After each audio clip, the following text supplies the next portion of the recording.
So they went to the body bag. They opened a body bag and they checked him out. And then they went to lunch and they talked about it at lunch. And another nurse overheard the conversation and thought this is not appropriate. But a different nurse heard them talking about it. Then they were disciplined. Multiple staff members viewed the victim while he was incapacitated, including after he was deceased. And they were just checking out his unit and his general build. I think that's how. Don't you think they all talk about it anyway? The nurses admired the size of the deceased man's genitals, and at one point, Took a selfie. what that tells me is not a lot's going on in Denver.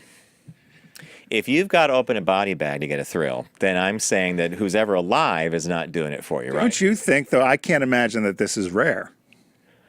I suspect that it happens a lot. We just don't hear about it because the only reason they got caught is because they were talking about it at lunch. You got to go down and open drawer number 43 and open the bag. You're going to be in for a surprise. I mean, really.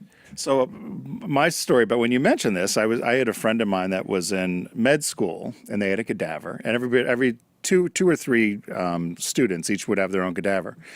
And my friend Chris, they got one named Coach. And you had to name your cadaver. Named the cadaver You named your Coach? cadaver. So his name was, they were named Coach, and he apparently had this enormous unit.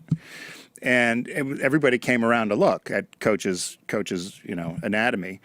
And he said at one point, you had to know Chris, he's from the South, but he said, He said that they had to slice the body in half, and they had to go slice right down the penis, and he couldn't do it. And he goes, a couple of the girls just grabbed that thing and said, "I'll do it," and sliced right through it.